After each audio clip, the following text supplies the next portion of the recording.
Going live. The stream is about to start. It's stuck in there. I actually know Oh how yeah, to play this song. nice. Whoa, what's going on there? Oh, okay.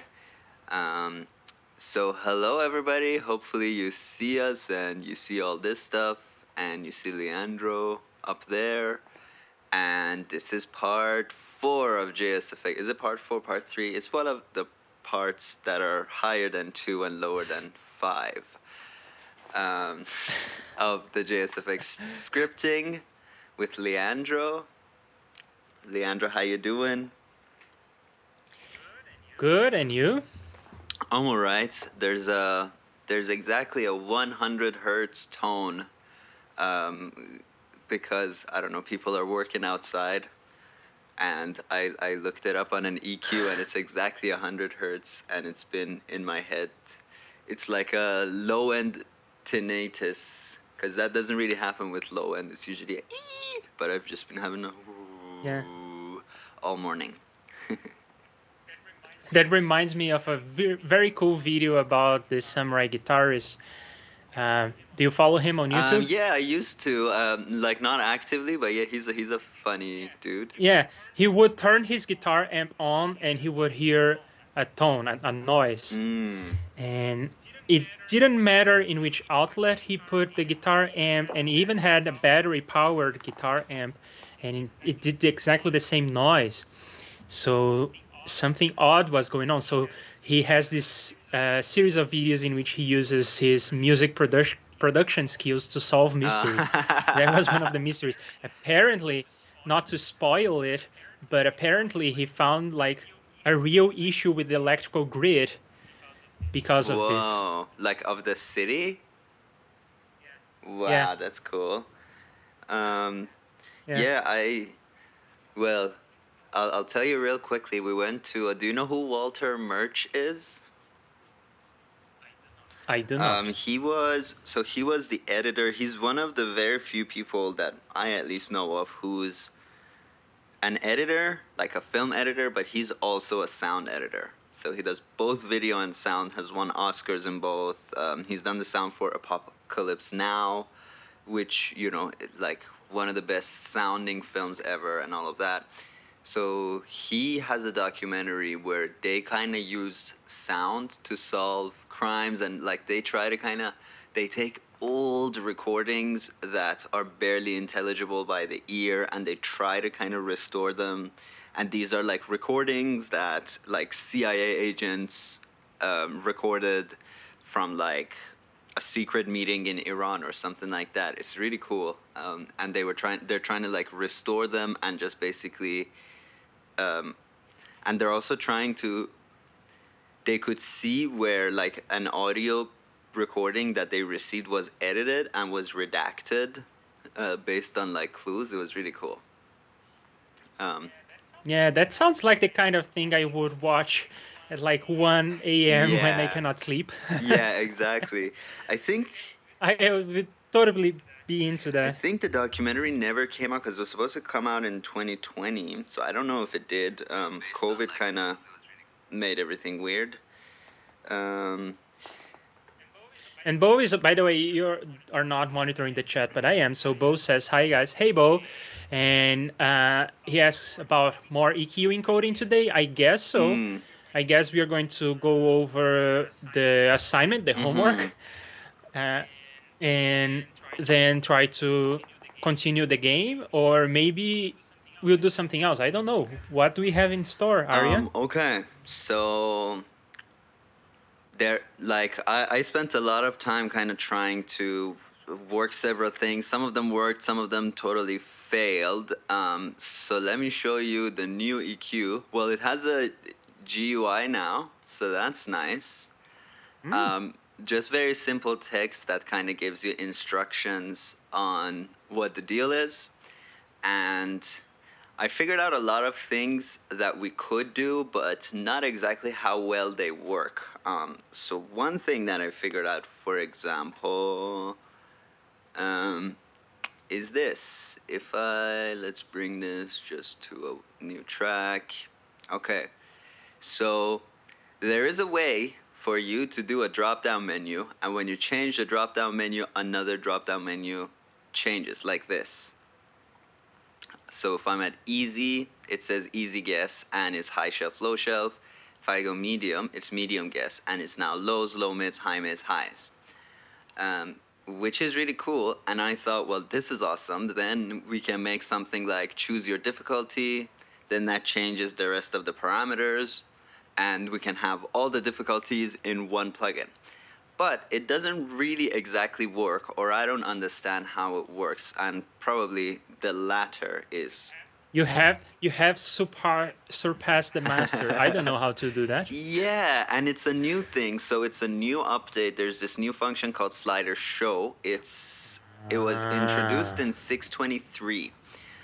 And it basically, either it doesn't work or I don't know how it works, because it says, slider show mask or slider X. So I assume this is the slider number or it's the index number. It's neither of those things.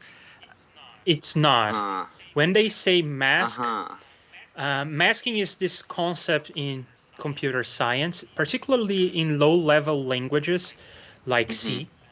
Languages that give you more power over the exact bits in memory. So everything that a computer stores is a bunch of zeros and ones. And sometimes you have like a byte. A byte is a series of 8 zeros or ones. But you may be interested in just one of these bits. For instance, one of the ways that you can store colors in ReaFIR, particularly for graphical user interfaces like the one you have, when you want to say, I want this to be red or white, one way you can do that is, or actually depends on the function that you use, but in some of the functions, you have to pass a single number that is going to represent the color. And usually a color is represented with 3 numbers, one number for red, one number for green, one number for blue. But you are passing a single number. How come? Well, this number is going to be interpreted as, well, it's like, let's say that it's 8 bits. You can say that the first 2 bits are going to be red, the second 2 bits, or bits 3 and 4, are going to be green, and then the next ones are going to be blue, and then we don't look at the other ones. For instance, that's a way you could have a single number that actually represents 3 pieces of information. You put everything together in a single number. Why would you want to do that? I mean, if you're using a language like C, you may want to save space. That may be important for your application. Maybe you're storing billions of colors. Like if you are trying to run a 4K display, you're storing for every frame millions or billions of pixels. So it may be a significant save to store the colors like that. Okay, so sometimes you're doing these hacks where you want to store a lot of information in a single number or a short amount of numbers. How do you later pick these numbers apart and reconstruct your original red, green, and blue channels? Well, one way to do that is with this thing called a mask. A mask is just going to get some piece of information that is like, let's say, 8 bits, and you are going to use the mask, and then you're going to zero out all the bits you don't care about, and the bits that you do care about, you're going to keep. It's a way to turn off the lights on the bits that you don't care about. That's what a mask does. Does that make sense? Okay, so the concept here is you're trying to save space. You're trying to represent, I guess in this case, there are 64 sliders in ReaFIR. That is a convenient number, right? Because it's a power of 2. It is 2 to the 8. Right. And it's a very convenient number because it's 2 to the 8. So probably what they are doing internally in the implementation, what Justin did when writing this for ReaFIR, was he had a single byte, 8 bits, that represented the addresses or where it would store the values for all these sliders. So with a single byte, he could represent the address for any of the 64 sliders, because each bit is going to be either 0 or 1. And if you put 8 of them together, you have 64 possibilities. 2 to the 8. Or am I getting wrong? It's I 2 think to it's 2 7. to the 8 is actually So there must be like an ID thing, or no, it's actually 2 to the 6, right? Oh, it is 2 to the 6. Yeah. Yeah, so 2 of the bits he may be like discarding or using for something else, like a mask, like a some internal representations of things like the sliders or the samples or something like that. Or maybe he's just ignoring the last 2 bits. I don't know. The point here is he is probably storing all these sliders in a single byte, or the addresses for all these sliders in a single byte. So what you have to do is pass in a mask that is going to be a number. A mask is just a number.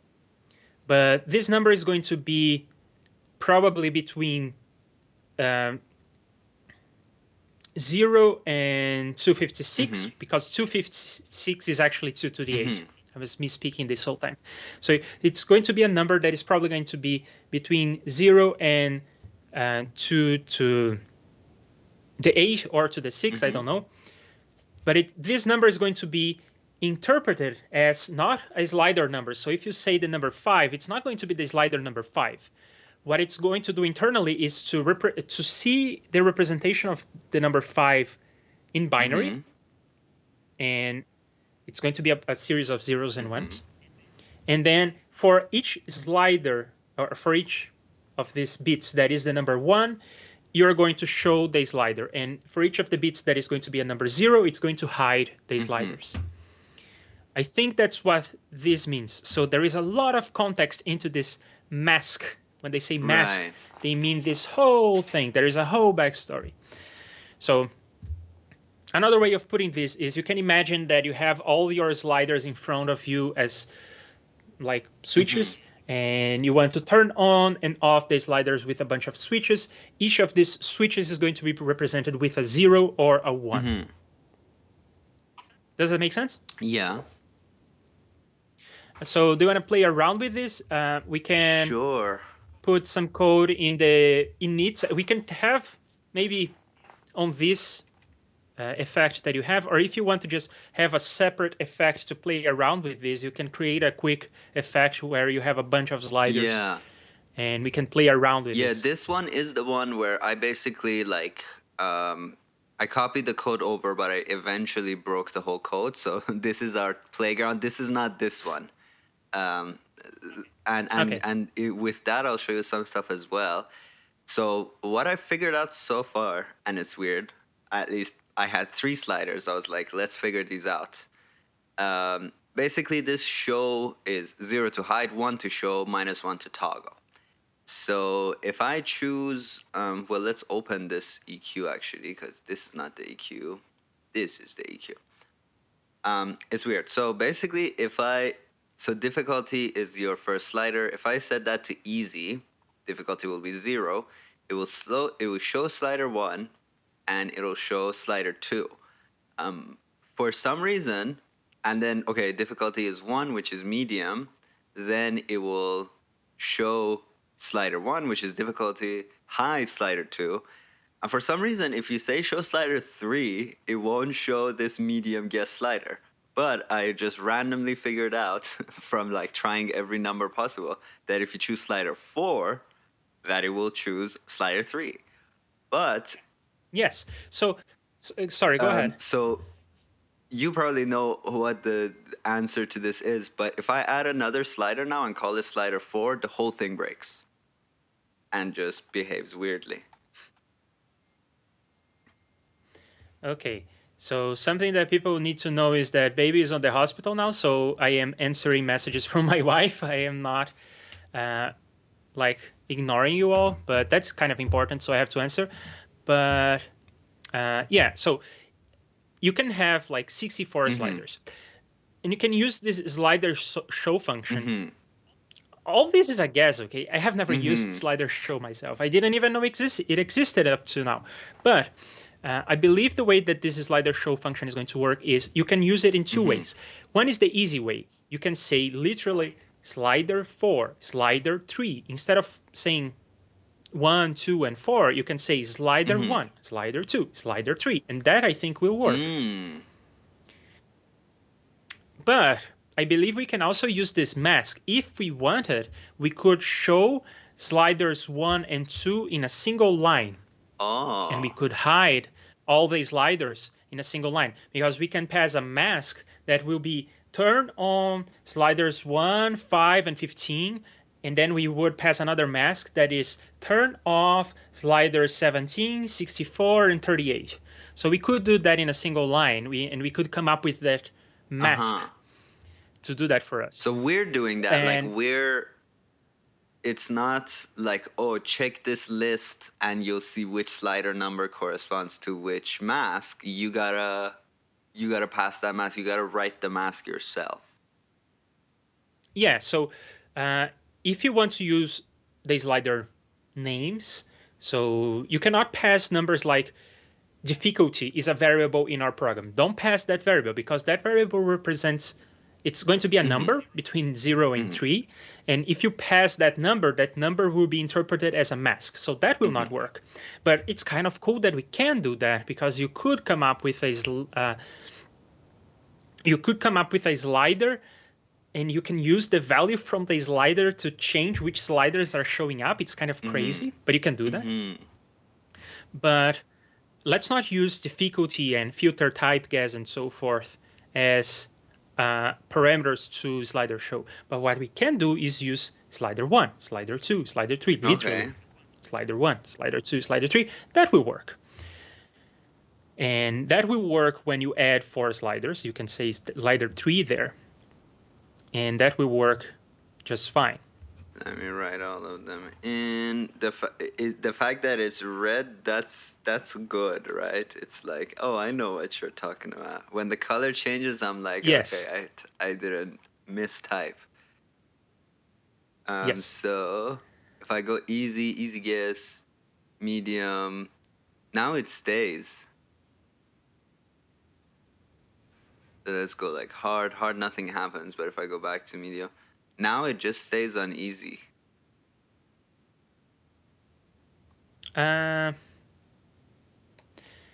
me see this. Easy guess is slider 2. So your line that reads slider shows slider 2, 0 is not turning it off. Is that what's happening? Yeah, I guess when we go to difficulty medium, yeah. It's supposed to turn off 2, which is easy guess, and then turn on 3, which is medium guess. So I always like to challenge the assumptions that we are even running this line, but I guess we are because we were running it 5 seconds ago, right? Is it possible that these are index numbers, so it should be 0, 1, 2 instead of 1, 2, 3? I don't think that's the case. Because it's not been the case for anywhere else in the code, so it'd be weird. Yeah. So maybe the documentation is just wrong because the documentation was saying you showed the docs for slider show, and it was saying that you could pass slider number, like it says slider X. So that apparently is not working, but that's okay. It's a new feature. We expect things to be broken when we are playing around with the cutting edge. So let's do a mask instead. And I think I know how the mask is going to work. Okay. So I think that and I think I can explain why you had the numbers you had. So let's think about the conversion between decimal numbers and binary. Okay. Are you familiar with binary numbers? Yeah. But maybe we could do a primer for people who don't know. Okay, so there is nothing crazy about binary numbers. You learn how to count to 10. And how do you do that? Well, you go up to 9. We have different digits up to 9. But then when you want to represent a value that is greater than 9, you don't have a new character, a new glyph to write down to represent the next quantity. So what you do is you wrap around, you go back to 0, and you go on the number or the digit right before it, you say you increment that one. Right? I'm explaining this logic because some people just naturally do that and then don't think about it anymore. In binary, it's exactly the same concept, except that you have fewer digits. You cannot represent the number 2. So you start with counting with 0 because we're computer scientists here, and that's our weirdness. We start counting with 0, then you count up to 1, and then you want to go to the next number, the next quantity, but you don't have a character to write that down. In binary, there are only 2 characters, 0 and 1. So when you don't have the next a character to represent the next one, you do exactly the same thing. You wrap around, you say 0, and then you increment a number right before it. So you say 1, 0, like Arya is writing right now. So should make it he's counting up, but the way that you count up in binary is just using 2 characters, the character 0 and the character 1. So what Arya is writing right now is a translation between binary numbers on the left, decimal numbers, the corresponding decimal numbers on the right. And Bo is asking on the chat, why is there code for showing all sliders in the if then else statement? Shouldn't it just show one slider? Bo, the second parameter for the slider show function determines what the slider show function will do. If the second argument is the number 0, the slider show, kind of counterintuitively, will actually hide the slider. If the second argument is 1, it will force the slider to show up.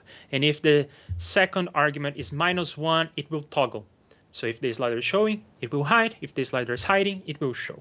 That's why we have a line that reads slider show slider 2, because the second argument is 0. So supposedly it was going to hide the slider for us. Yeah, and something else that I just discovered, because, I was like, well, if we're always showing slider 1, then that's a redundant bit of code to write. But if you don't write it, it randomly disappears, at least from when I was just using numbers. And so, yeah. So that's the thing that also is strange.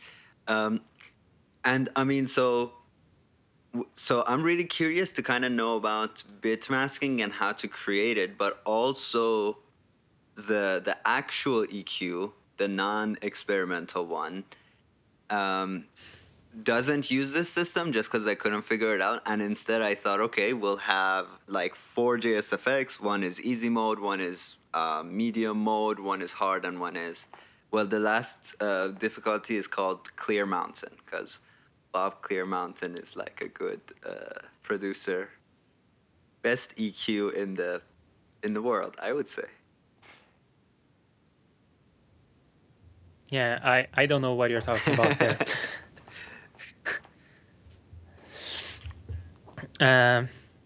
Yeah, I guess that's a plug for tomorrow. Tomorrow on my channel, we'll talk about music production, and we'll be doing recording, and that's not too related to EQing. But at some point in this series, we will talk about EQ, and we may even use this game to try to train my ears to see if I can get better at this. So yeah, what you're doing right now is you're writing a bunch of these masks. And so when we want to talk about slider 1, I think that the slider 1 is represented with the bit. When I say bit, I mean the 0 or 1 in binary, most to the right. I believe that's how this is going to work. I mean, I'm doing this based on what usually happens when people are writing code in C and C++. So the first slider, slider 1, is going to be represented with the digit most to the right. Okay. So if you say something like the number 1 in decimal, you are turning that slider on. And if you say like the number 6 in decimal, that ends with a 0. So you are not affecting that slider in the slider show function. right? Because the slider show function is actually the function you call for both showing and hiding. That's something that just tripped Bo up. So I will now say that it's not going to show or hide the slider. It's going to affect the slider, dependent on the second argument we use. So we know that the number 1 will affect slider 1. The number 6 will not affect slider 1. And the number 10 will not affect the slider number 1. Does that make sense? And if we want to affect, for instance, slider number 3, we need to look at the third bit from right to left. So for instance, the number 6 will affect the number slider number 3. The number 4 affected slider number 3. And number 7 also would affect slider number 3 then. Yes. Okay. And you kind of learned this by trial and error, but did you notice that you were doing powers of 2? I guess, yeah. Well, I thought maybe it would be something like that. So actually, I did more tests that failed. So for slider 4, I was trying to use 8, but now I'm seeing that 8, well, the fourth digit is 1. So that should have actually worked. Maybe it did work.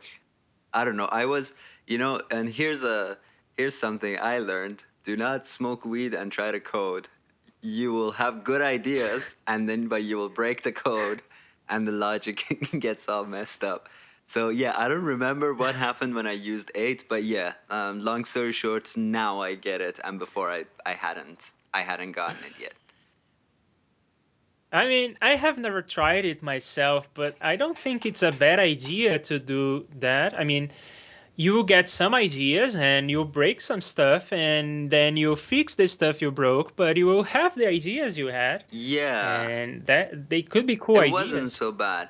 And so, okay, so I guess something to clarify for myself as well as for other people. So when it comes to computers, if you're sending 1 byte of info, it doesn't matter. It doesn't matter if it's, because when we're counting, we're disregarding zeros that are to the left of the, number. But the computer never does, right? So if it's 0, it will still send 8 zeros. Okay. I was just making sure of that.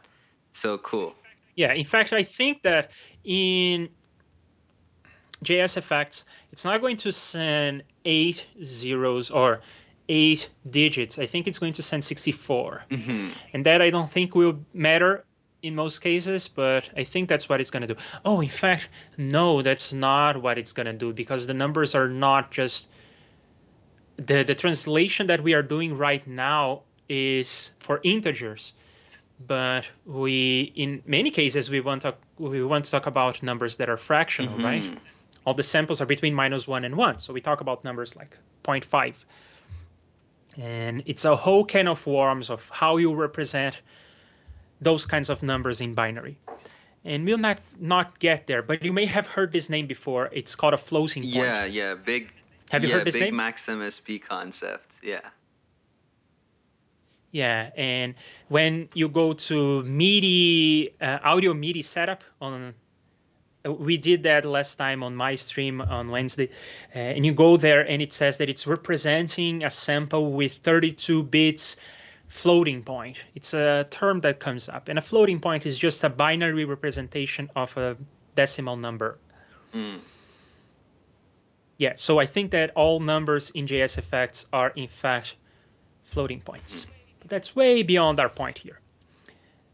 So if you want to affect slider number 4, you should pass the number 8, and it should have worked. Do you want to try that out? So I'm gonna change these back real quick.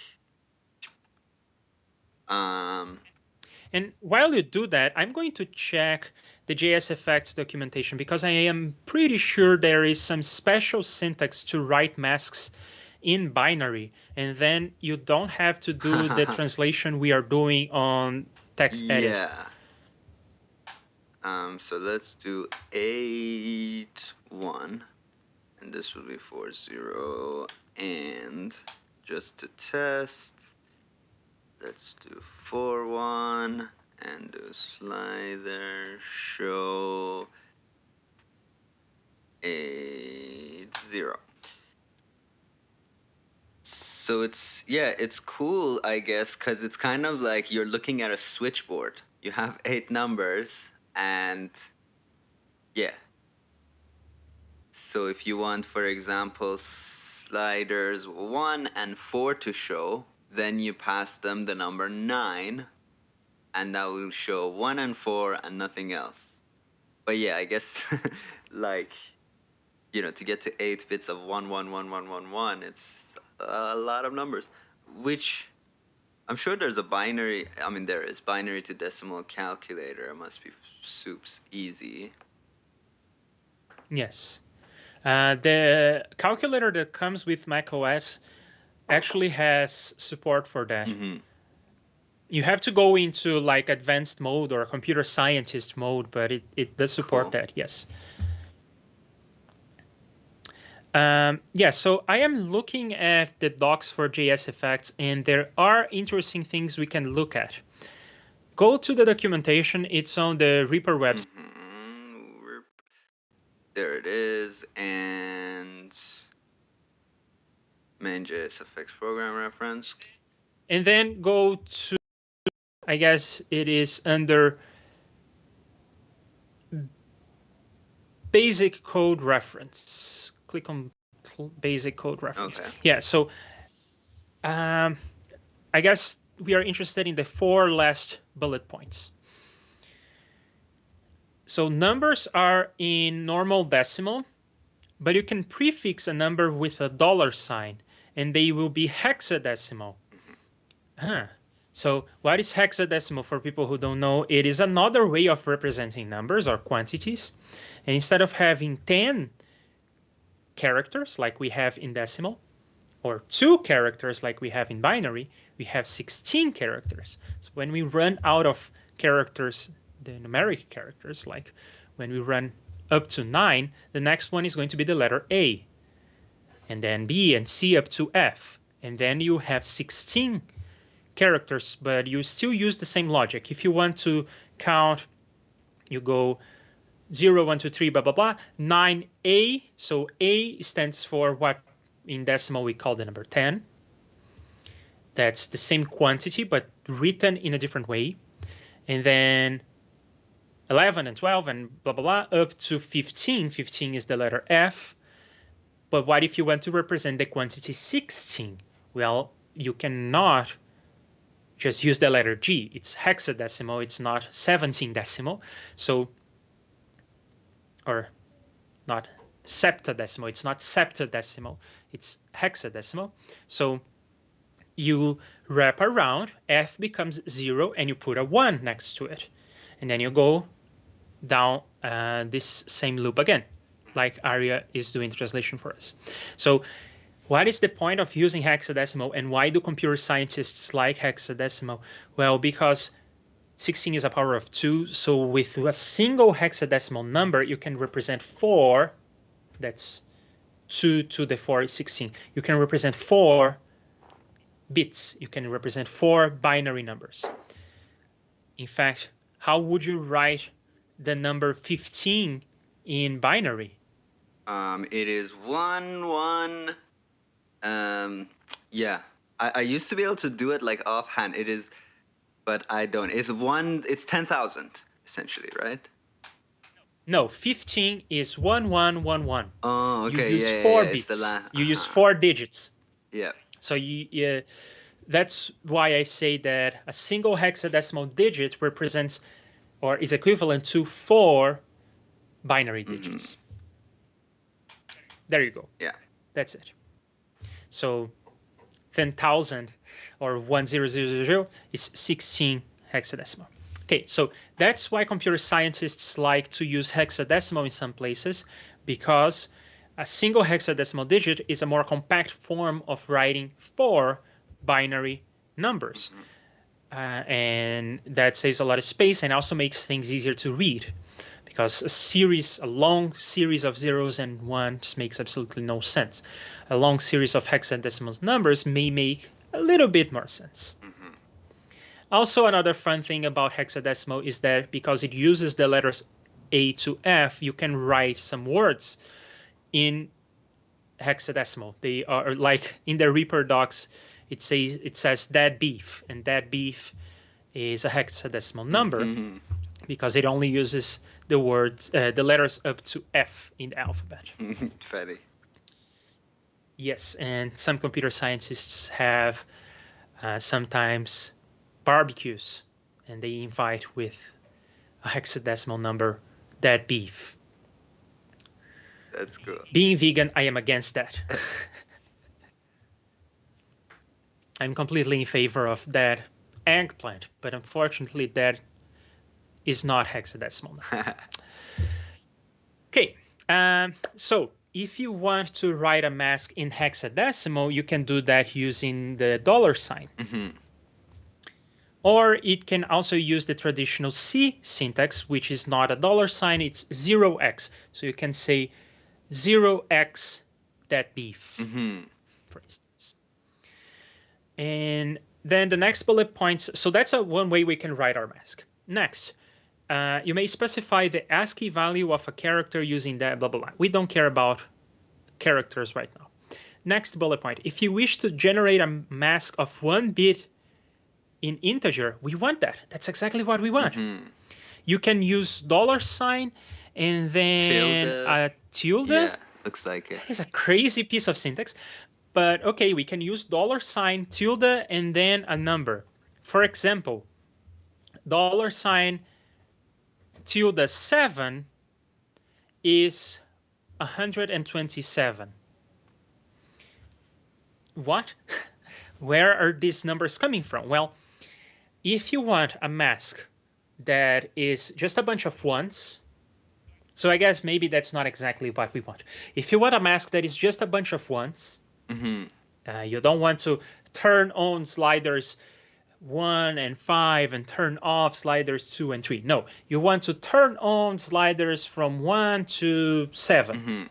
That's what you want to do. If you want to turn on sliders 1 to 7, what do you need to write? You need to write the binary number that is 0, 1, 1, 1, 1, 1, 1, 1, right?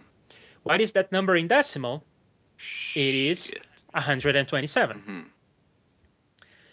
And instead of writing 127, you could write $sign tilde 7. So. And that would be a way for you to say, I want to turn on the 7 first sliders. So to me, would it be then possible if I want to do something like this? I want slider 8 on, 7 off, 6 on, 5 and 4 off, and then 1, 2, 3 on. So I want to pass this number to the script. So I want to do basically the reverse of that. Because this is like, in this case, I feel like actually it's kind of easy to like visualize this. Like, do you know what I mean? Yeah. But I don't think you can write that number that your cursor is on right now using this piece of syntax with the $sign tilde, because it says if you wish to generate a mask of 1 bit in integer. So if you want to generate a mask that is just a bunch of ones in a row, you can use that piece of syntax. But what you want is not a bunch of ones in a row. You want 1, 0, 1, 0, 0, 1, 1, 1. And for that, I don't think there is any special kind of syntax. But there is something we can try. It's not documented here, but this thing is so similar to C that I think we can try to use C syntax and we'll see if it will work. So in C, if you want to write a number in binary, you can. The way you do that is you put a 0 in front of it. So if you say the number 0, 1, 0, that is not the number 10. That is the number 2. Because 1, 0 is 2 in binary. So what you can do is go to the JSFX window, type 0, 1, 0, select it, and hit Command K. You learned about that last time. Command K is going to peek at the value, and that means it's going to interpret that. And evaluates to 10. If we say it evaluates to 10, so that's not going to work. I have seen in other codes that I was looking at, seeing stuff like this. So it's 0x, than something like this.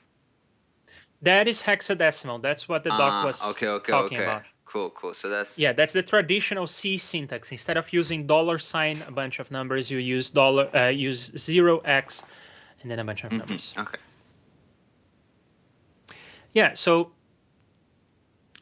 I think that the easiest way is to actually come up with the decimal number, right? From everything we learned, I think that maybe the decimal number is the most straightforward way of doing this. We have your little translation table there, so we know which decimal number to use. And as a special case, if we only want to affect a single number, we know that we use powers of 2.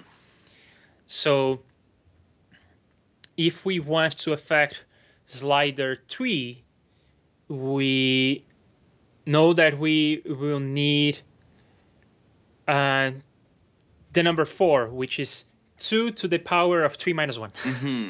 It's not exactly straightforward, but it's a special case.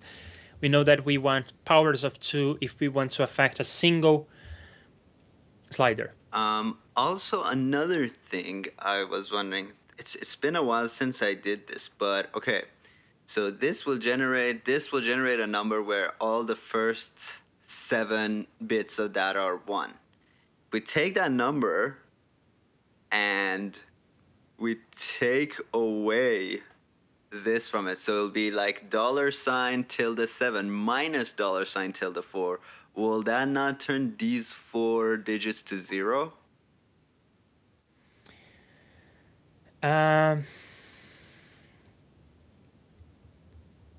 Well, we can think about this by trying it out. I guess, yeah. The number $tilde7 is 127. $tilde4 is 2 to the 5 minus 1. That is 31. So 127 minus 31, and convert that to binary. Minus 4, minus 4. That's 96. It goes 112. And then so 112 in binary, what does that look like? I guess we can just 112 to binary. Yeah, so it basically means, yeah, the first 3 remain to be 1, and then the last 4 become zeros. Oh, but more importantly, look at the way Google wrote this answer. It wrote as 0, B, and then a bunch of numbers. So maybe I was misremembering. I guess I was misremembering the way you write a binary number in C. Probably what I said is the way you write an octal number in C. An octal number is just same story. Instead of having 2 or 10 or 16 digits, you have 8. Okay, that doesn't seem to be a piece of syntax that JSFX likes. So we will not be able to write a binary number like that. That's okay.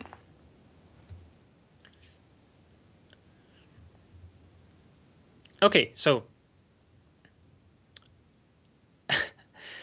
let's experiment with what we have. And we can use the peak stuff to experiment, right? So anywhere in the code, just write slider show parentheses, blah, blah, blah.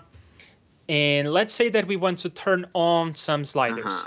So as the second argument, pass the number 1. But as the first argument, let's play around with some decimal numbers. I guess decimal is probably going to be the easiest way of writing this down. So say comma 1, close parenthesis, semicolon. And then in there, let's start simple. Let's say just slider 1, and then select the whole thing and Control K. Evaluates to 0. Okay, we are not interested in what it evaluates to. That is a dummy value. We are interested in what it does. And slider 1 is showing. Now go to slider 2, which is not showing right now. So if you say slider 2, select that and peek. It does not show slider 2. let's try the decimal number that should correspond to slider 2, which is 2. Should be the number 2. Yeah. Yeah, so that showed number 2 now. No. Easy guess is not showing up. Oh, you're right. Yeah. Did you select and peek? Whoopsie daisy. Evaluates to 2. There you go. Yeah, but look at the slider. It showed up. And now say, let's do the opposite. Let's do slider show 2, 0. Will it go away? Will it blend? Yep, it went away. And now let's try -1 and peek several times to see if it toggles.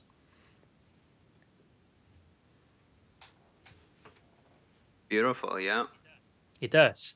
Now let's do one of those masks. We have 4 sliders. So let's say $4, and it should affect all the sliders. Oh, just write it here. Yes. $4, tilde. There you go. Now it's toggling all the sliders at once. So it seems like we are getting the hang of this. I think we are starting to learn how this works. And let's say that we want to show, I guess in difficulty 0, we want to show sliders 1, 2, and 4. Is that right? No, we want to just show 1 and 2. Oh, okay. So to just show 1 and 2, we need the number 3 in decimal. Or you can do that. Let's see. You have to remove the $4. $4. Oh. Yeah, you want to show, and yeah, you just want to show the first 2. Cool. So that's the one that goes to easy. So I can just replace basically this entire code with this boy. Except that the code you replaced right now, it had code to hide some of the sliders, which is important because you may be in other difficulties where one of the sliders is showing and it should be hidden. So we not only want to say which sliders we want to show, but we want to be explicit about those sliders we want to hide. Right? So we need to say, I think I have a cool trick for this. We need to say which sliders we want to show and which sliders we want to hide. We need to say, I guess, to show sliders 1 and 2, we can use $2, but to hide sliders 3 and 4, we need to call slider show to hide some sliders, and we need to affect sliders 3 and 4. So we want the number in binary 1100. 1100 in binary corresponds to, I think,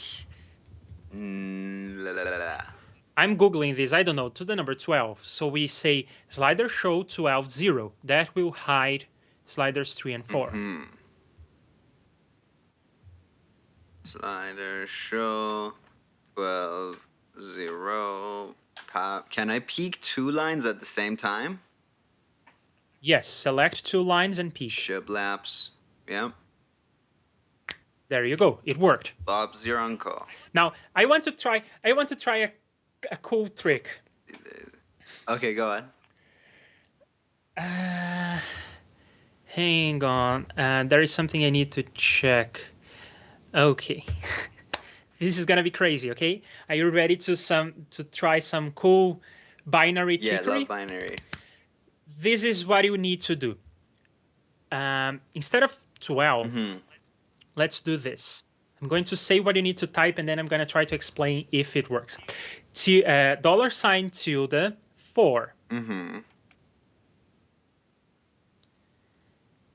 that is all the 4 bits. So all the 4 sliders. I'm talking about all the 4 sliders. Now, I want to do the opposite of what we did in the line above. I want to do the opposite of $2. The way we're going to do that is with tilde, dollar, tilde 2. Okay, tilde, dollar, tilde 2. Try that out. Let's see if that works. I guess it does, because it's not showing or hiding the wrong sliders. So select the part of the code that goes from $4 up to the number 2. So the crazy stuff we just wrote. Select that and peek. 12. That was the number 12. That was a weird way of writing the number 12, right? What the hell is going on there? Yeah. Why do I care about this? Because if we know which sliders we want to show, then we can do this crazy stuff we are doing right now to come up with the mask for the sliders we want to hide. How? What is going on? Crazy stuff. Let's put some spaces to make the expression easier to grasp. Here? So a space goes right before, yes. So what we are doing is we have 2 numbers and we are doing an operation on the numbers. Previously we did a subtraction. You can also do addition, and you can do multiplication and division. But these are operations that act on the numbers themselves. So it is acting like on the number 127. But there are some operations you can do on the bits. They are called bitwise operations. So you don't interpret the number as a number and do arithmetic. You interpret the number as a series of zeros and ones, and you operate on the bits, bit by bit. So you look at the first bit or the rightmost bit on $4 and the rightmost bit on $2, and you do an operation. And you go to the second to rightmost bit and you do an operation, and so on and so forth. Does that make sense?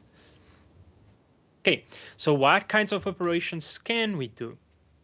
Let's start simple. Go to a new line and type 0 space 0. We are going to operate on 2 zeros. And then in the middle of the 2 zeros, let's put one of these bitwise operators. The simplest operator to reason about is the pipe. So just put a pipe character and a space for readability. Yes, pipe. No, the character pipe. It's right on top of return on the keyboard. Oh, this dude? You shift backslash. Oh, okay, okay. Yeah, I know what this does actually. And I'll show you in the other EQ. I used it and really like the result. Cool. Yeah, so if you select all this this whole line and peek, you can look at the result of this. So it results in 0. What pipe does, it's a bitwise operation for OR. So OR is if the bit on the left is a 1 or the bit on the right is a 1, the output is a 1. So 0 or 0 is 0. But 1 or 0 or 0 or 1 result in 1. See? 1. And the other way around as well. So 0 or 1 is also 1. So it's saying 1 if the 2 numbers are different, 0 if they're the same. No. If you say 1 or 1, it is also 1. So either this is 1 or the other thing is 1. It's not a case of either or. I mean, now it's a place where the language kind of breaks down. When we say, do you want to eat sushi or steak? The answer is either sushi or steak, but not both. You can't say yes. Yeah, maybe you want to eat both. But when computer scientists talk about this bitwise operator for OR, And that is not only the bitwise operator. When we say OR in Lua, we also mean this kind of OR, where it's like either one or both. Mm-hmm. If both are ones, that's also okay. We also answer with one. It is an inclusive operator, if you want to go with that term. Okay, so that was a bitwise operator for OR. But what if we want to say an exclusive OR, more in the likes of, do you want to have sushi or steak for dinner? Just one of the two, not both. So you can use another bitwise operator, which is the tilde. It is an XOR. It's usually represented with a tilde, and it is written like XOR, XOR. That one is an exclusive operator. So let's see what 0 tilde 0, 0 tilde 1, 1 tilde 0, and 1 tilde 1 does. Sure. Let's look at all the possibilities. So 0 tilde 1, I guess let's start with 0 tilde 0. Yeah, what we are looking at is the truth table of the XOR operator. That's it. So 0 tilde 0 is OR, so we're talking about OR here. 0 or 0 is 0. None of the lights are on. 0 or 1, what do you think is going to be? It's going to be 1. Yes, it is 50% chance. One of the lights is on. So do you want to have sushi or steak? I want to have steak. Do you want to have sushi or do you want to have sushi or steak? The other one, sushi. That's okay. Now, if you say 1 XOR 1, would it be 1 tilde 1, what comes out of that? Yeah, okay. Yeah. So another way of thinking about this is another way of thinking about this is, are the bits different? Because both 0, 0 and 1, 1 will return 0. The numbers are not different. And both 0 tilde 1 and 1 tilde 0 both will produce ones. So when your inputs are the same, you output 0. When your inputs are different, you output 1. I am using this property in my shenanigans on the line above. I already have a number that I painstakingly calculated, which is a mask of the things I want to turn on. What I would like to say to ReaFIR is turn these sliders on and all the rest of them off. The ReaFIR API does not give me a function to do that. So what I can do is I can say, okay, take this mask that I painstakingly calculated. The mask in this case is $2, and just flip it, reverse it. Well, how do I reverse numbers? I can say tilde 1. Why? Because 0 tilde 1 will be 1. And 1 tilde 0, 1 tilde 1 will be 0. So if you have a number and you say tilde 1, you reverse that number in binary. So all we have to do in all the slider show shenanigans is we need to come up with a crazy mask. In this case, it was $2. But once we have the crazy mask, we can use the crazy mask to compute its opposite, its evil twin from the parallel universe that refers to every other slider. Cool. So the way we are going to do it is we are going to calculate a mask, and then we are going to say $tilde 4 tilde, and then our mask. Very cool. This saves us from having to calculate the other crazy number that would be the converse of our original number. So I guess with that in mind, this takes care of our easy difficulty. So for the hard difficulty, we want to show 3 and not show 2. So if I go, I'll just copy the code here. I want to show the first 3 and then I want to not show the second one. So you don't want to show the first 3 sliders. You don't want to show slider 1, 2, and 3. I want to show 1 and 3. I guess what you want to do is show sliders 1 and 3 and hide sliders 2 and 4, right? So what we want is the number 101 in binary. Yeah. So what is the number 101 in binary? That would be cheating 5. So you want to say slider show 5? No, you're changing the wrong difficulty. Whoopsie daisies. Oh, yeah. Okay, slider show 5, 1.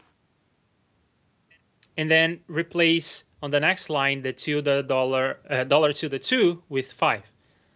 Like this. No, not $2, just the number 5. Oh, okay, I see. How? Yeah, and then the crazy stuff we came up with, we'll reverse that 5, come up with a mask appropriate for turning sliders off. Now let's try this out. Save and let's play with this. Easy is easy, medium is medium, beautiful. And go back to easy. Awesome. There you go. It works. Cool. So I guess what I'll do again for homework is I'll make this for all the 4 difficulties, and then I make those things. But otherwise, the block and sample block of this code I have entirely destroyed, because I was trying to save a bunch of, I was testing a bunch of things out, and none of them basically worked. Hang on. Don't close this. No. I want to do something else in the code. Sure. But finish what you were saying. I guess no. Let's finish this bit, and I'll show you in detail all my failures. Okay, I want to rewrite this code just a bit to make things even simpler. Okay. Because there is a lot of repetition there. When we have difficulty 0, we say slider show blah blah blah, slider show blah blah blah, and then in difficulty 1 we say slider show blah blah blah, and the only thing that is going to change is our crazy mask. So what if we just come up with a crazy mask, and then we use slider show just twice, once to turn things on and then to turn things off. How about that? Cool. I'm into it. Yeah. So let's go ahead and do that. Let's not remove the lines that we have. We'll start in the slider block, add a new line in the beginning of the slider block, and this line will define the crazy mask variable. So you may want to call this mask, or you may want to call it crazy mask. Let's call it crazy mask, I like. Okay. So crazy mask is going to be equal to, well, it depends. Difficulty equals 0 question mark.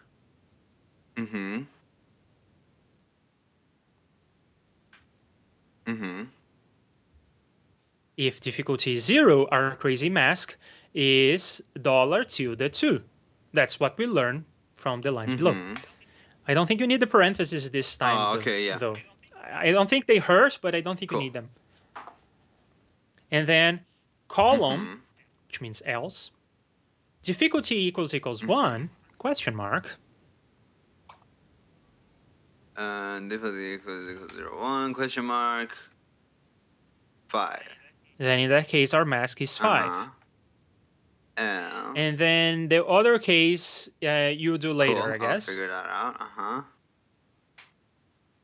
I mean, there are only 3 options, right? There are 4. No, there are 4 options. Yeah, let's do this later.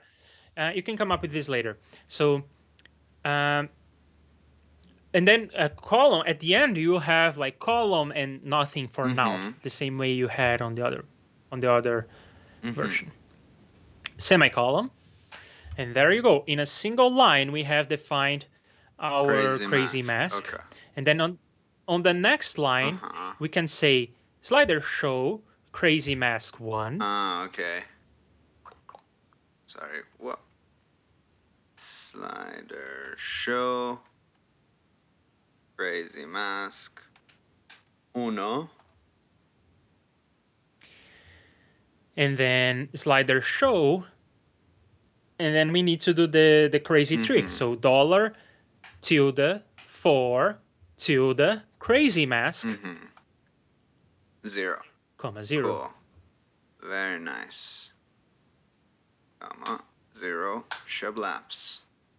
Very cool. And you know what I'm gonna say next? Semicolons everywhere, and you can remove a lot of code. Yeah, I can remove now all of this, I think. Yes. Yeah, and I guess this was just for test. I'll just comment it. Whoopsie daisy. I like this switchboard idea. Good job, Justin Franco. Smart fella. Yeah. And so save this and let's try to see if we didn't break anything. So easy, medium. We switch back. We're good. For now, if it's that hard, nothing happens. Cool. Yeah, so there, well, here is the full story for you if you want the deep cut. Crazy mask, when you have difficulty equals 3, will have, it will be nothing, right? The string nothing.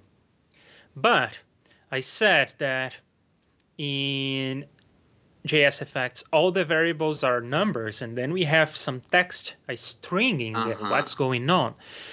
Well, what ReaFIR is going to do is it is going to look at your memory, the memory in your computer. It is going to put this string, it's going to put the series of characters N, O, T, H, I, N, G somewhere in memory.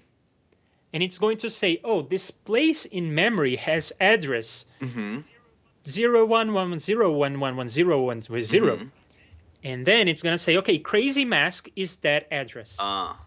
So crazy mask is actually a number that internally is the memory address for nothing, for the string nothing. So crazy mask will be a number, but the thing is, it will be a crazy number that doesn't mean much. And that number will be interpreted as a mask on the next line. And who knows what that will do.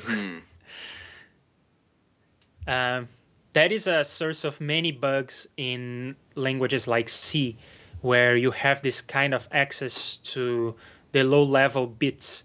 If you interpret some bits that were supposed to be a memory address and you interpret that as a mask, crazy things happen. You may lose your credit card information and your puppies explode.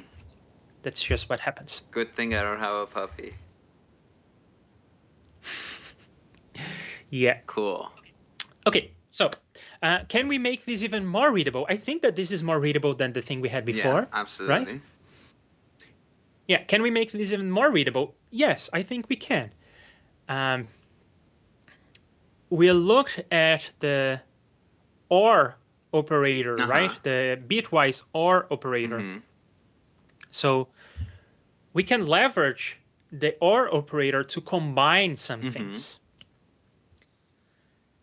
For instance, go to a line somewhere and let's write some things down to experiment. I know that if I need the third number from right to left, that's 8, right? 100 in binary is 8 in decimal, right? So type the number 8. Okay. Or better yet, let's do it a different way. Let's say 2 caret, that's the character above the number 6. Yes. 3. That is 2 to the power of 3. Select and peek at that. That is 2 to the power of 3, which should be 8. It is 8. And then we can say leave what is there, and then you can say pipe. That is going to be our OR. 2 to the 5th. That is our 5th character from the right. So 10,000. And yeah, in binary. But in decimal, that I think is 32. Select 2 to the 5th and peak, it should be 32. It is 32. Now, when we OR these two things together, we will have a number that has ones in both the third as well as in the 5th position. So it will be the number 10100. Okay. And that number before you peak, that number 10100, what is that in decimal? 16 plus 8, right? 24? Yeah, I will go with that. No, I don't think it is. I just Googled. And it seems like 10100 is 16 plus 4. It's 20. Oh, I I had the logic right and I did the math wrong. Yeah. Okay, yeah. Yeah, so it should be 20. Peak? 40, what? Oh, yeah, because we're doing 32 plus 8. No, that makes sense. We're one power offset in our brains right now, but yes. Because this is 32, and this is 8. So wait, so this kind of summed them. Oh, yeah, we are off by 1. When we talk about 2 to the 3, we are not talking about the third character because we start counting with 0. The first character is character number 0. So 2 to the 3 is actually the fourth character, which means that our strange number there is 1010000. Okay. And that in decimal is 40. So can we do... I'll answer my wife here. Sorry. Give me a minute. If we do this, I'm just curious what happens. Well, Leandro... That gets 31. Oh.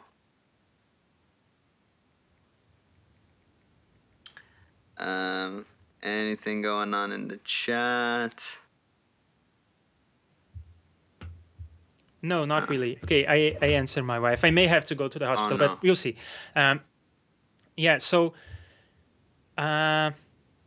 when you subtract, the way you did right now, when you subtract 2 to the 3 minus 1, what you're doing is, if 2 to the 3 is 1000, 2 to the 3 minus 1 is, well, 100 minus 1. And that will be just a bunch of ones. 0, 1, 1, 1.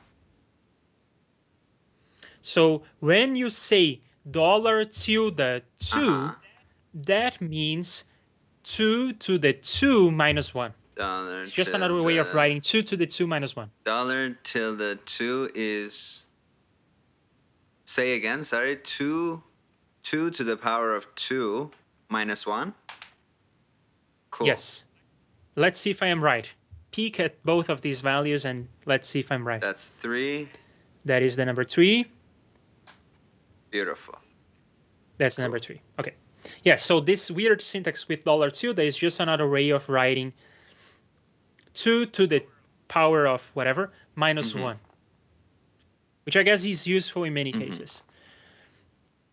So,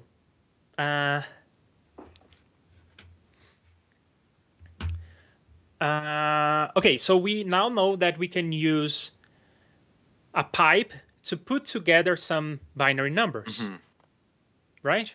That's what we did by putting together 2 to the 3 and 2 to the 5, or the 4th and the 6th characters, starting counting by 0.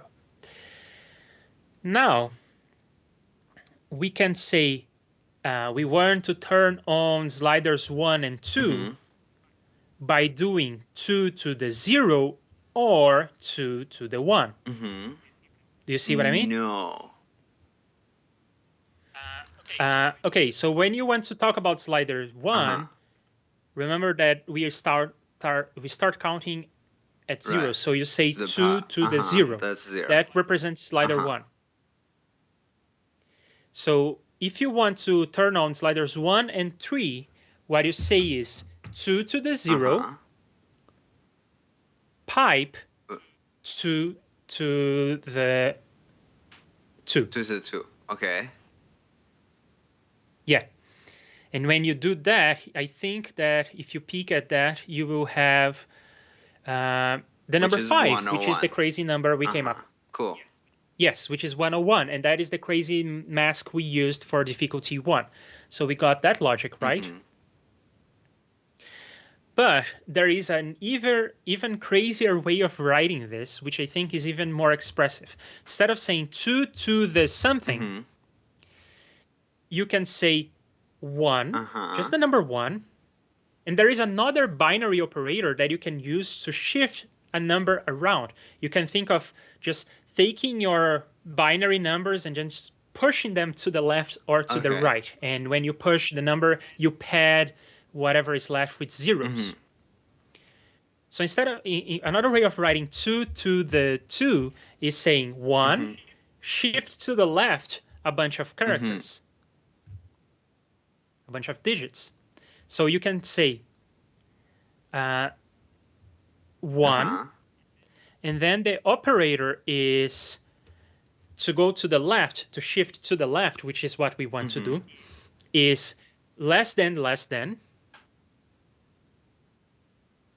and then the amount of numbers we want to push to the left. So we want to push, let's say, 2 to the left. So 2? Yes, and then select and peek at that. What we are doing is we are taking the number 1, we are shifting it to the left, so it becomes 1, 0, 0. 1, 0, 0 is 8, is 4. I always get 1 off. So we can write, and this is something that you're going to find in many JSFX. If you go peek at their source code, you're going to find like 1 less than, and then a certain number. What they're doing is they're shifting the number 1 somewhere, and then usually they are piping it, so they are putting together numbers like that.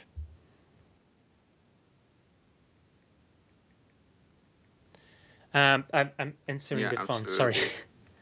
Everybody in the chat send positive vibes. Yeah. I mean, it's not COVID. It is probably some infection of some kind. And it seems like the baby is not tolerating the weight very well. So my wife is thinking about coming home, or maybe I will go there, but the problem is not her, it's the baby, so there isn't much I can do to help. Yeah, so that is a way of writing that you are going to find in many JSFX, so it's useful to know what the syntax is about. Have you encountered this before? Yeah, actually, I was looking at some JSFX that are way above my pay grade. Geraint Luff, his JSFX, and it was crazy, but I did see stuff like this here and there. And did you understand? Did you know what this was about? No, now I kind of do. Yeah. Okay, so I guess that is going to be what, unfortunately, is the most idiomatic way, the most common way of writing this crazy mask situation we have going on.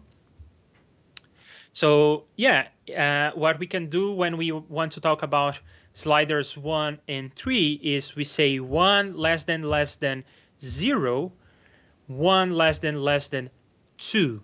We need to be 1 off because sliders are indexed with 1 and we are indexing with 0. Thanks, Bo. Bo is sending all the best wishes for baby to get better. So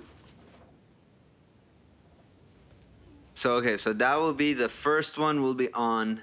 This will now be, the second one will be on, the first one will be off, and this one will be, third one will be on, first and second one will be off. Cool. Yes. So you only need to say the ones you want to turn on, and you need to OR them with pipes. So you say an OR there, right where you have the cursor. And then the other one you want to turn on. So it's 1 less than 0. I would probably do it the other way around. Right? Okay, I see. I would probably do it 1 less than 0. 1 less. Pipe 1 less than 2. And if you peek at this whole crazy thing we wrote, it should evaluate to 5. Yep. Yeah, it's just a weird way of writing the number 5. Cool. But it reveals more for the initiated who can read this mask situation. It is a more indicative of which sliders you're turning on. So once you learn the black magic, you know that this thing you just wrote will turn on sliders 1 and 4. And it will be cool. Got it. Which is 1001. Beautiful. Yeah. So with that, I think you can type all the difficulty levels. I mean, now you can fill in the crazy mask for all the levels, which amounts to some copy and pasting, and the perfect thing for you to do while I answer. Sure. See, if difficulty is easy, I will do 1 less than 0. I'm just going to remove the spaces for this. So 1 less than 0, or 1 less than 1. If difficulty is 1, so that should show us 110. Oops, the daisy. No, I'm fucking this up. I'm gonna get 110. Oh, yeah. I fucking.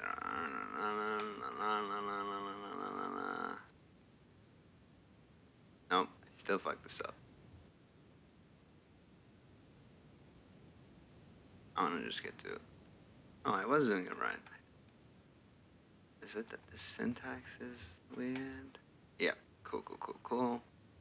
And then for this one, I want to show slider 1, or I want to show slider 2. Slider 2 does whatever a slider 2 does. Slider 3, slider 4, what a duty, buddy. Here comes the slider 3. And what you're doing is kind of copying and pasting and kind of grunt work. But I find that sometimes in this kind of grunt work is where the magic lies, where really the rubber meets the road, and you have to learn like, oh, I am typing the syntax wrong, or do I really understand that concept? Or I usually get it wrong, the off by 1 mistakes, because slider 1 is represented with the number 0. So maybe that's something that I would represent in a different way. Maybe we could write, instead of writing 0, we could write 1 minus 1. And then it represents slider 1 in a way that makes more sense to me. So, like I did a weird thing now, and I just fixed it. Woo! Cool. And I guess, ultimately, say I want to have, say, you know, we're showing slider 1 all the time. So essentially, if I'm changing just this number, I can define this number as something, and that thing is slider minus 1, and it will just put that there. Yeah, so remember how I was saying that you can use a value from one slider to compute a mask to change the other sliders? We can do that because difficulty, slider 1 is called difficulty, that is a number. It's represented internally as a number. And you can see a relationship in the crazy mask line. You can see a relationship between the difficulty and the number we are using last. So we have 1 less than 0, or 1 less than a number. That less number is the only thing that is changing, and there is a relationship between difficulty and that number.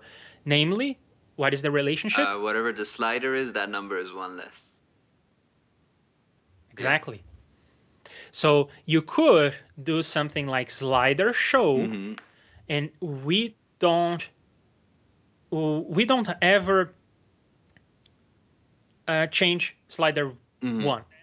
That is going to always show. So you can say just slider show difficulty, or that whole expression. 1 less than difficulty plus 1. Ah. So 1 less than 0, that's always showing. Or Yeah. or 1 less than difficulty minus 1. I believe it's plus 1. Oh, plus 1. I mean, look at the first one. When difficulty is 0, you want the number 1. But also, I think you need to put the thing in parentheses. Difficulty plus 1, I think that needs to be in parentheses. Shablam.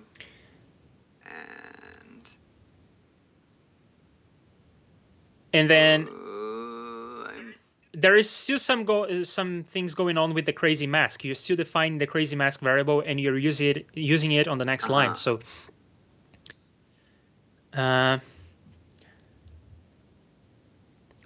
what if we do it like this?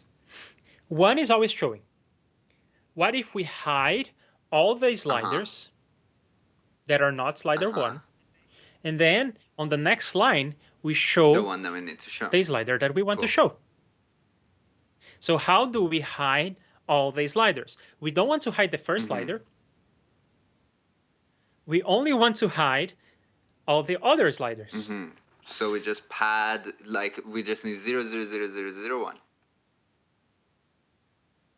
1. No, actually we want to hide all the sliders. So we want 1, 1, 1, 1, 1, 0. Oh, okay. Yeah.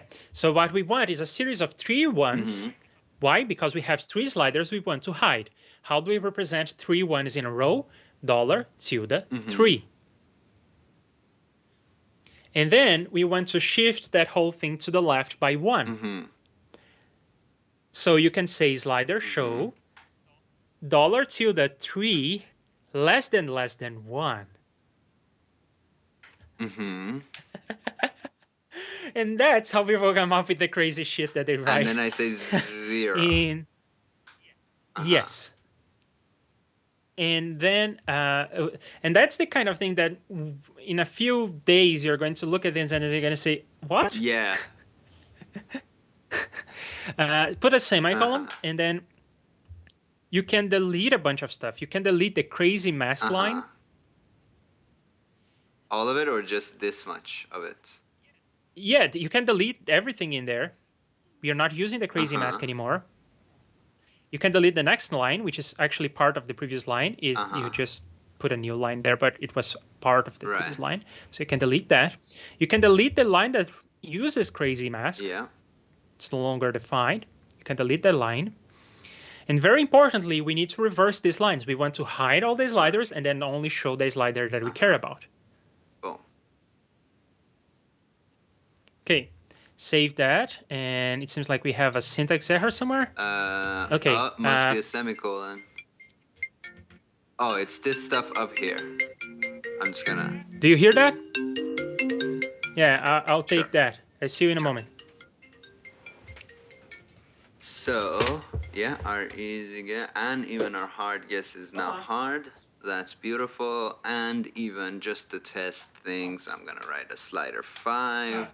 Call it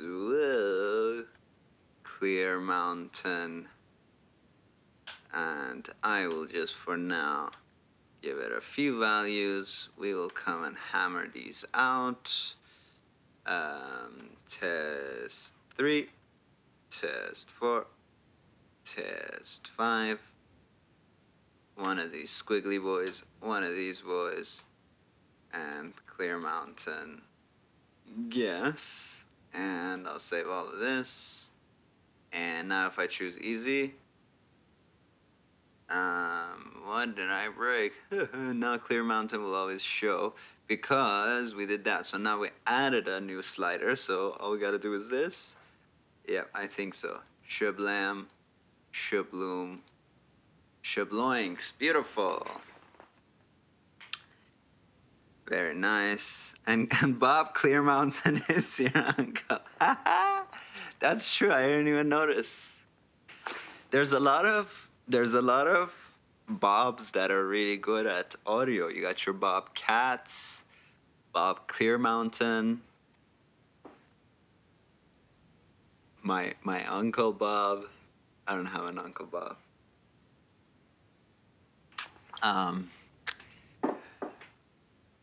Okay, cool. So I'm going to save this for now. And let's get to the other script, I guess. And if Leandro wants to see it again, we'll show him again. I don't want to say stuff and then have to tell them to Leandro again, and you guys will see it.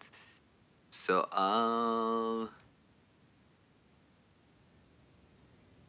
you want to just do a bunch of tests? You want to test your EQ chops? I think you're the only one watching, or is anybody else watching? Oh, we got 3 people watching. It could be that 1 and 2 of them are me and Leandro. So, all right, let's do a test. Hopefully we won't break anything. Oh, I know what I can do also. I'm gonna put a little... Why is my gates not working? Oh, it is working.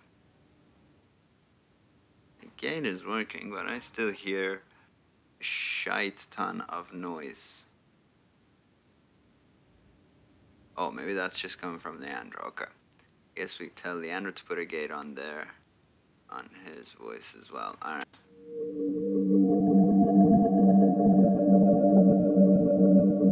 Let's just generate this one more time.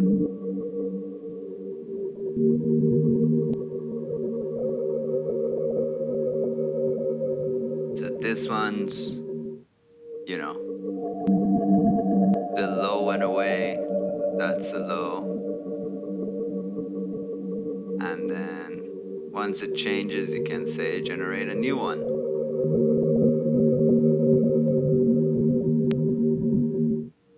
Oh, this is a hard one.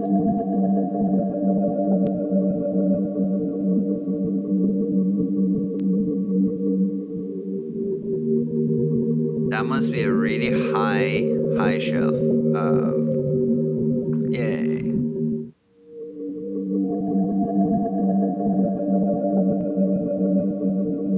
It clicks and pops a lot, which is annoying.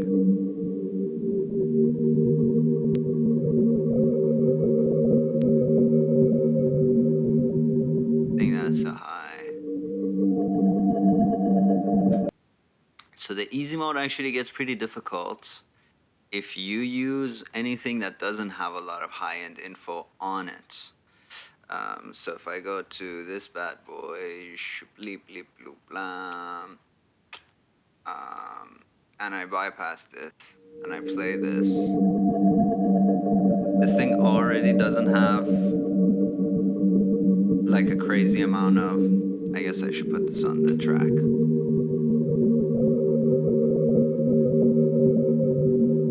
Like it already doesn't have too much high end, so then high shelves become really hard to tell what they are.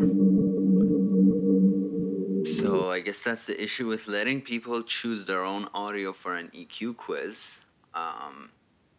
And that's something we can add as a tip.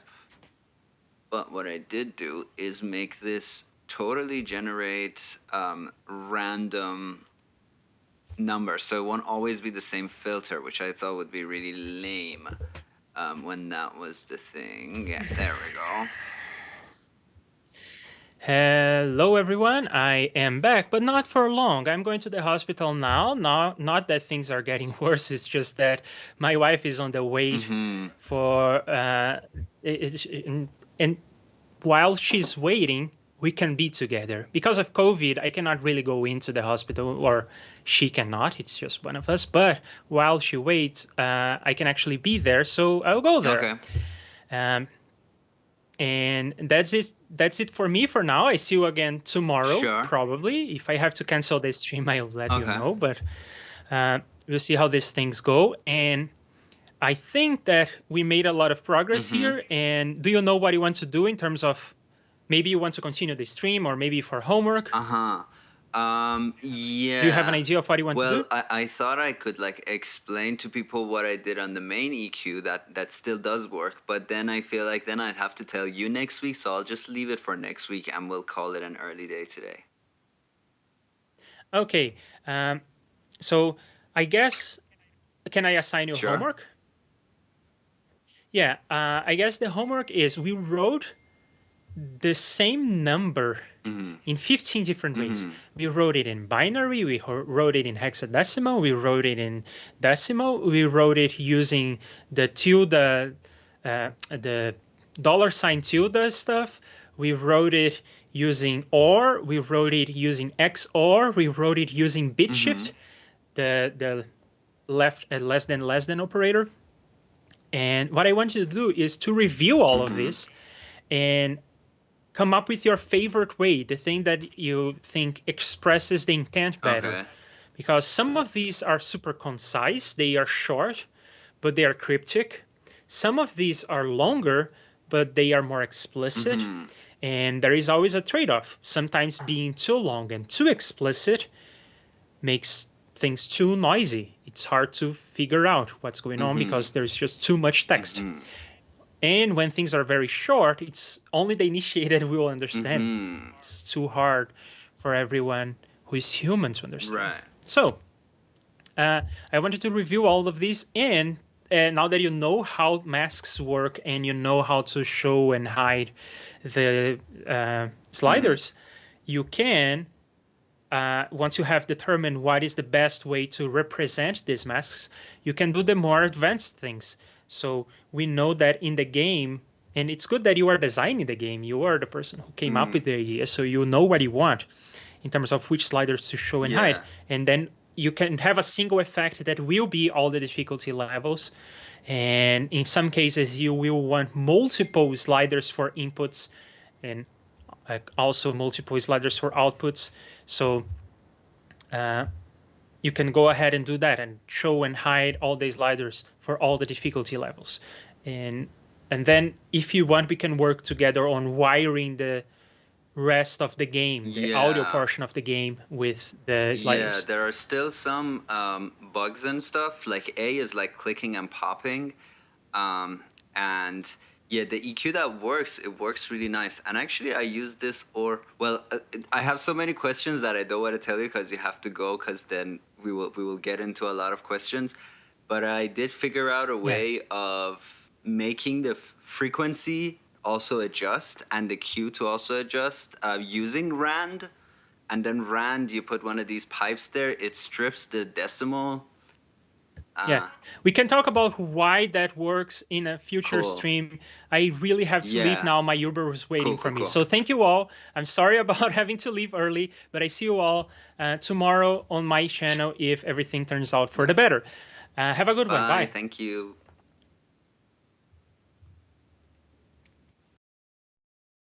Cool. So thank you for Leandro, or thanks to Leandro for being here with us. Yeah, I don't know. Should I go? Should I stay? I'm gonna go. You know, it's actually good to have a short stream every once in a while.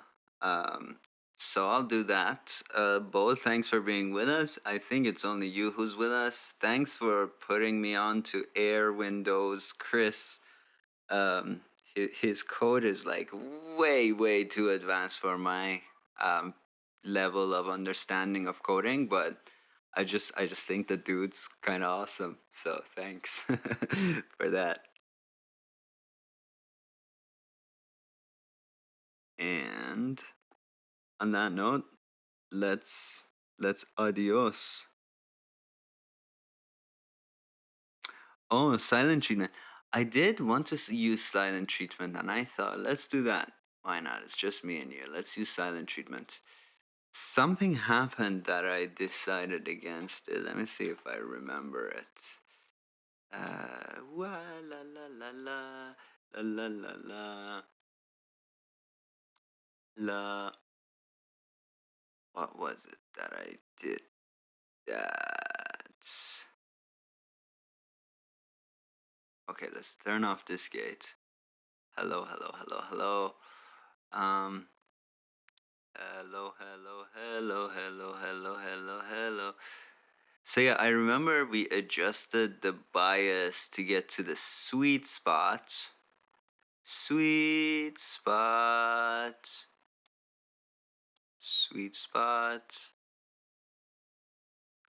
Yeah, tell me what I'm doing wrong, because I'm sure I'm doing something wrong.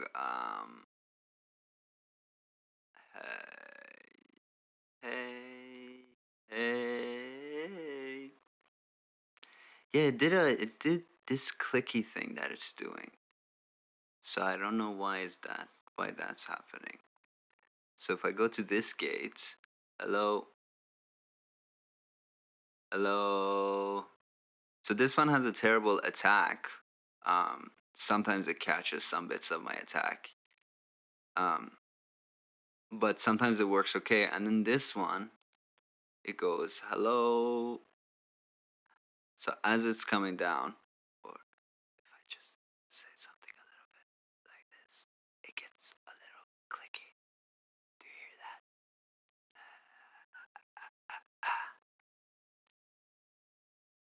So yeah, I don't know what I'm doing weird or wrong with this setup.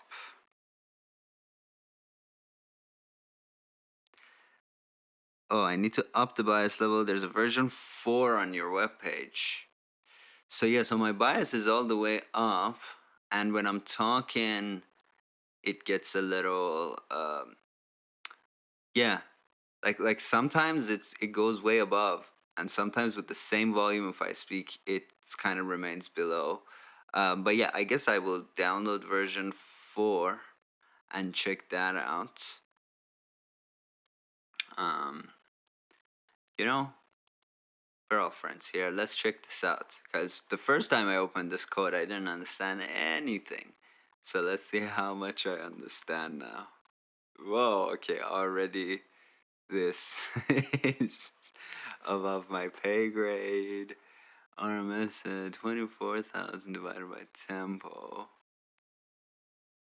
I guess I'll get version 4 and check that out.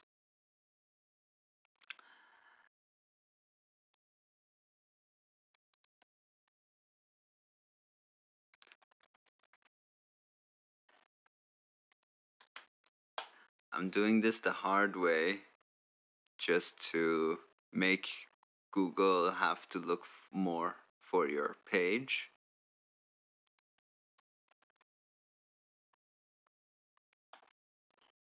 You know, there we go.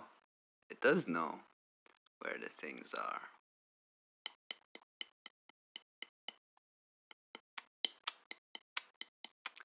I guess the noise from the Leandro's feed was like a good background that we are now lacking.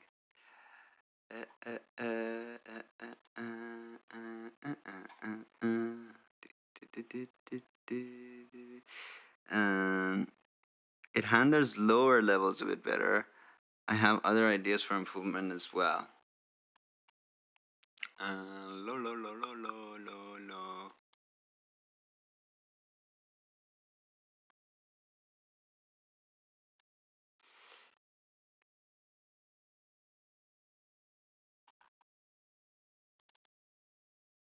Oh, probably this part of my computer is. So yeah, I remember you sent me. Oh, we need to talk about this stuff.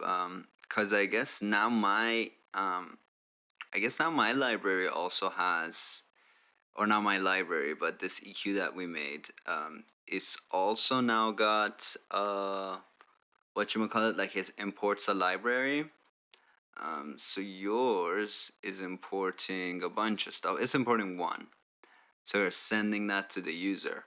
But so for example, now that it's version 2, or sorry, now that it's version 4, somebody who has version 3 would already have those libraries. So I'm just wondering, like, is it possible for it to get to that stuff? Like, is it possible for it to not require the same libraries to be downloaded and just download it one more time? Do you know what I mean? Or I guess this, Or I guess I would just copy this, and all of this has already been imported, unless there's new libraries here, which looks to be the case. I can check this as well. If I go open a new tab, and boop, boop, boop, boop, boop, boop. Where did I put your scripts there? Custom scripts? Nope. Scriptaroonies. Scriptaroonies.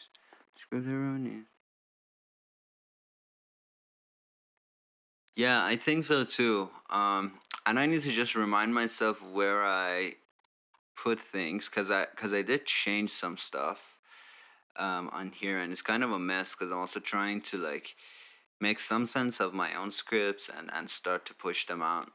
So let's talk about that in another stream with Leandro. And so it still says 03. So did I download the wrong thing?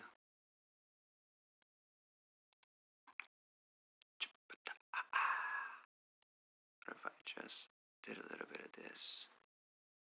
Just blend a little bit of the original signal to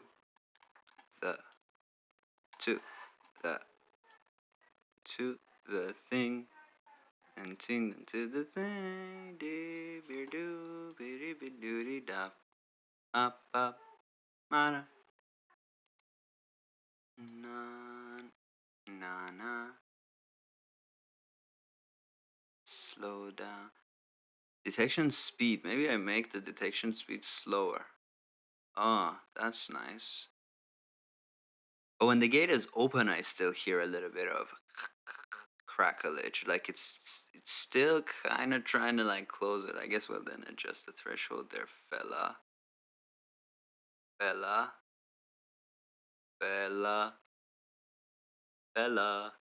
What if I do want it a little faster to detect when it comes in, so that if it starts with a consonant, it's audible. But if I say a word like federation, it sounds like iteration in my mic.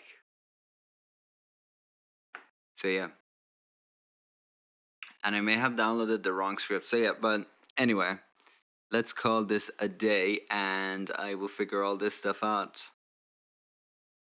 Punch in higher number for the bias. So I'm maxed out on the bias, but I guess you mean like come here and go, let's do 32, 48, 60. Why not? Let's do 60. I don't know. I may break your whole thing. La la la la la la la la la la la la. Hello, how are you? Welcome to another one of my tutorials. In this video, that is pretty nice. Lovely. Cool. Hello, what you doing? And it's actually still kinda, can I make it? I'm not making it faster this way, right? I'm making it, no, I am making it faster. Yeah, no, I wanna make it slower. Hey, how you doing? What's up? Federation.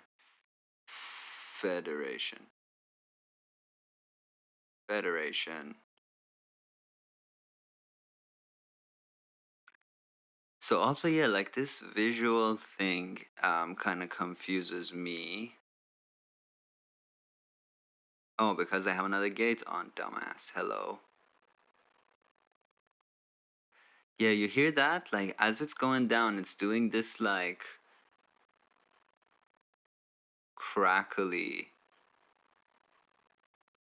thing. Do you hear that?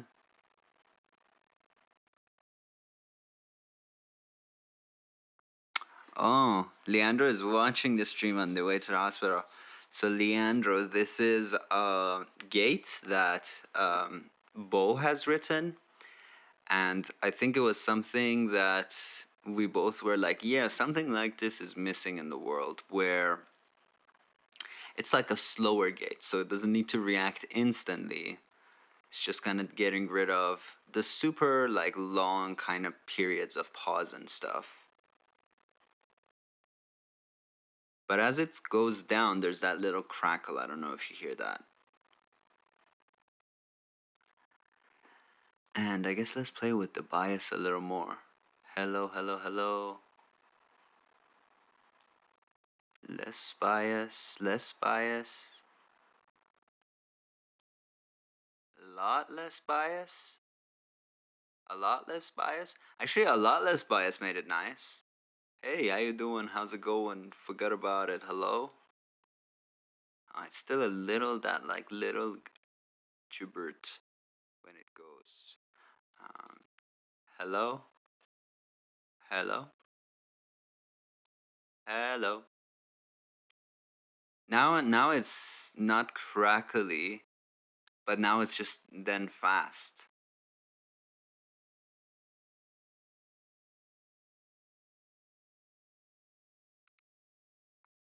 Oh, you can't hear any crackly thing.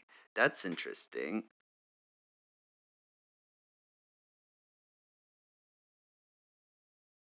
Yeah, like a soft gate. Yeah, I think also maybe it's not, because you know what it sounds like sometimes, and I'm sure I can't.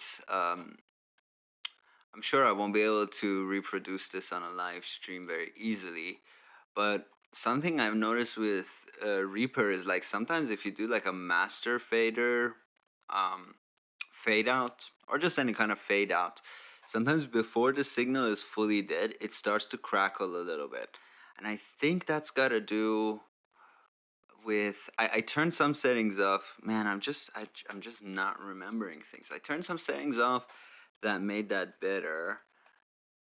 Not exactly dithering, but I don't even know, something below a certain signal. It just doesn't even process things, which is very cool. So it stops. Yeah, it sounds like a dither issue. And yeah, ReaFIR has this thing, which I'm sure I won't be able to find, and as soon as I stop streaming, I'll find it. Where one of the ways that it can basically like free up CPU is that just not to process things that are way too quieter than a certain level. And I don't know if that is what's happening, but I don't think that's what's happening with your plugin, but it sounds like that. Sounds. Oh, that's nice. Just with everything at defaults. Yeah, I think bias lower. Now the crackling goes away. Yeah, now this is actually nice. So I also don't know why. And actually, no, I still hear that crackleation. It goes crackle. But you are right. I don't see that on the meter. Oh no, I see something on the meter. Oh, and we still see Leandro in the stream. Let's just hide that. If Leandro, if you are still watching, I had a question about this, and Bo, maybe you can also help. Because you were like, because you were saying, okay, find your favorite way. And I don't know if this would be the most efficient way, but I wish that we could just do something like this. Like, let's say I have sliders 1, 2, 6. Let's say I have sliders 1 to 7. Okay, so blah blah blah blah blah. Well, you can imagine us having 7 sliders. So basically what I wish I could, like the way I wish I could communicate with the slider show is for me to do something like this, where this is like a switchboard. So slider 1, slider 2, slider 3, slider 4, slider 5, slider 6, slider 7. So I would just go, hey, slider 6, slider 4, slider 2, and slider 1. And then the next one I would go show us this one and this one and these 3. You know what I mean? So it would just be like pressing switches. So actually for this case, I feel like if we could give it binary and it would do all this stuff, that would be the easiest for me to grasp. But I don't know if that's possible. And in fact, like, if then a system like this would also be able to do something like a sequencer of sorts, you know, where you go, you have a sound and you go, well, play this sound on beat 1, and then don't play it on beat 2, play it on the E and on beat 2, and then play it on beat 3, and then play it on beat 4, and on the and of 4. If that makes any kind of sense. Turn off all the other plugins, he says. Yeah, we are kind of doing 2 things here. Cool. Let me turn this off and turn this off and turn all of this off. I may have just gotten a little quieter. Hello, hello. Hello, hello, hello. What you gonna do, baby? What you gonna do, baby? What you gonna do, baby? Yes, I see. Now it sounds really nice, but okay, I guess then I adjust the threshold. You hear that?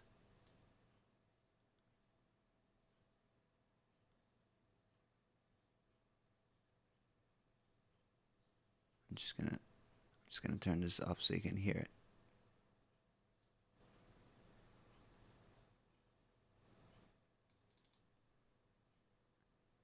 I hear this crackle on the, and I don't know if that's relevant, but it's exactly where it goes below sweet spot.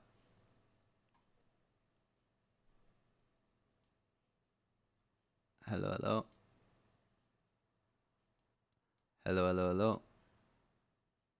Oh, now it's nice. Oh, this is very nice now. I like it. Very cool. But the question is, why doesn't it work with, well, okay, I can live without WNS. Yeah, if I just put the EQ on and the compressor. Yeah, as soon as the compressor comes in, it just does that. As soon as it goes past this line, I hear a slight crackle. But other than that, and when this is off, it sounds very nice. But I still hear that slight, like, I guess we can record this. Let's record a little bit of this, eh? This is my streaming monitor, so it's out monitor only. Let's do a little thing like this, and let's close that, and let's record this. Hello, how are you? Won't you tell me your name?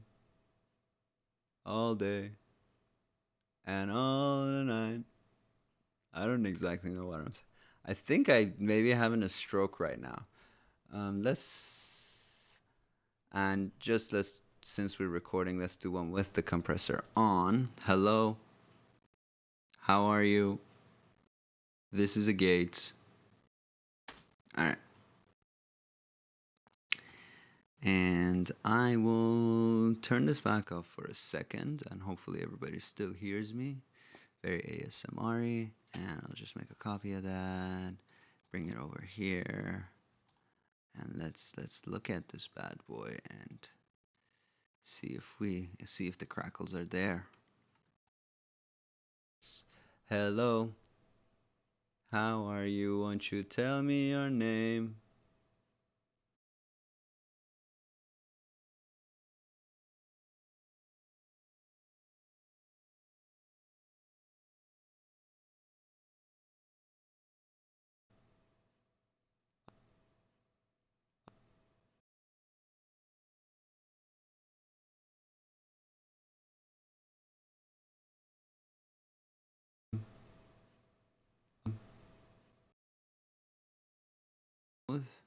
I don't exactly know what I'm saying. I think I maybe having a stroke right now. Since we're recording, let's do one with the compressor on. Hello. Yeah, I hear that crackle when the compressor is on. I hear a slight amount of zzz like that.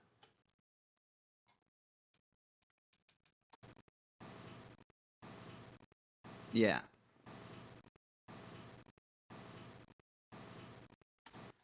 Just a slight amount of crackle, and it seems to be happening as soon as, whoopsie daisers. Yeah, it seems to be happening as soon as the sweet spot, like wherever the sweet spot line is, when the gate passes that, it goes. Just to make it louder in here, like that. Other than that, I love this. I like the envelope that it creates. Really dig that. Yeah.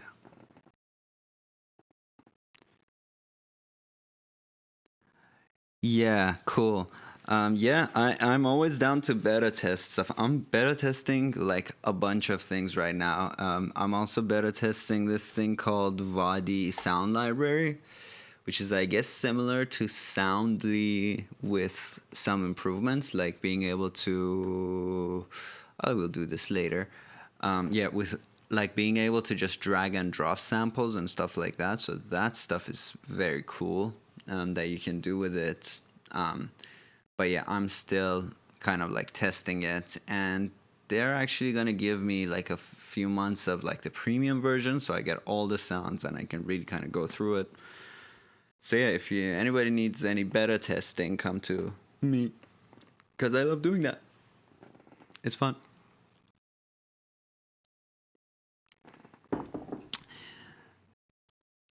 But yes, Bo, I will download your new version, which I think I may have done it wrong. And we will see you maybe tomorrow on Leandro's thing, or see you around on Chris's thing, or even very possibly see you around back here next week. Take care, and I'm going to call time of death.